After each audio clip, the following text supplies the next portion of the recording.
ایک بادشاہ کے دربار میں ایک اجنبی نوکری کے لیے حاضر ہوا۔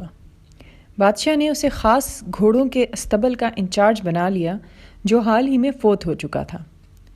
چند دن بعد بادشاہ نے اس سے اپنے سب سے مہنگے اور عزیز گھوڑے کے متعلق دریافت کیا۔ اس نے کہا، بادشاہ سلامت، آپ کا گھوڑا نسلی نہیں ہے۔ بادشاہ کو تعجب ہوا۔ اس نے جنگل سے سائز کو بلا کر گھوڑے کے بارے میں دریافت کیا۔ اس نے بتایا، گھوڑا نسلی ہے، لیکن اس کی پیدائش پر اس کی ماں مر گئی تھی اور یہ ایک گائے کا دودھ پی کر اس کے ساتھ پلا ہے۔ بادشاہ نے اس ملازم کو بلا کر پوچھا، تم کو کیسے پتہ چلا کہ یہ گھوڑا نسلی نہیں ہے؟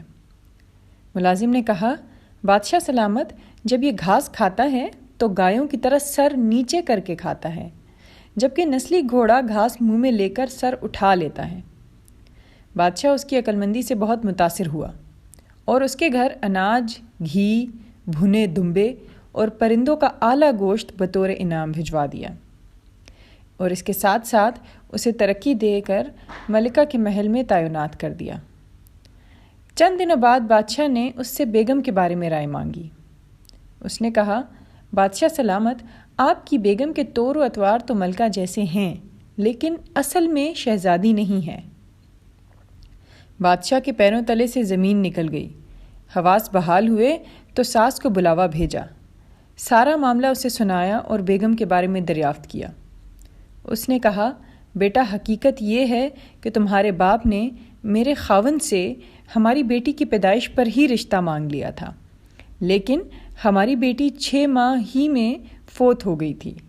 چنانچہ ہم نے تمہاری بادشاہت سے قریبی تعلقات قائم کرنے کے لیے کسی کی بچی کو اپنی بیٹی بنا لیا۔ بادشاہ نے یہ سن کر اپنے ملازم سے پوچھا، تمہیں اس بات کا علم کیسے ہوا؟ اس نے کہا، بادشاہ سلامت، ملکہ کا خادموں کے ساتھ سلوک جاہلوں سے بدتر ہے۔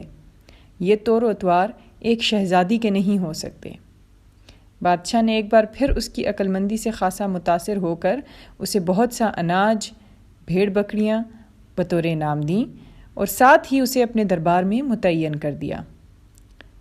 کچھ وقت اور گزرا تو بادشاہ نے اسے بلایا اور اپنے بارے میں دریافت کیا۔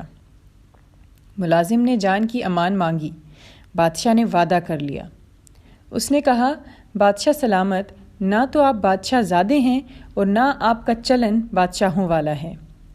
بادشاہ کو تاؤ تو بہت آیا مگر جان کی امان دے چکا تھا۔ وہ سیدھا والدہ کے پاس پہنچا اور سارا ماجرا دریافت کیا۔ والدہ نے کہا، یہ سچ ہے، تم ایک چرواہے کے بیٹے ہو، ہماری اولاد نہیں تھی تو تمہیں لے کر پالا۔ بادشاہ نے اس کے بعد اپنے ملازم کو بلایا اور پوچھا، بتا، تجھے میرے بارے میں کیسے علم ہوا؟ اس نے کہا، بادشاہ جب کسی کو انعام و اکرام دیا کرتے ہیں تو ہیرے، موتی اور جواہرات کی شکل میں دیتے ہیں، لیکن آپ بھیڑ، بکریاں، کھانے پینے کی چیزیں عنایت کرتے ہیں۔ یہ اسلوب بادشاہ زادے کے نہیں ہیں، کسی چرواہے کے بیٹے کے ہی ہو سکتے ہیں۔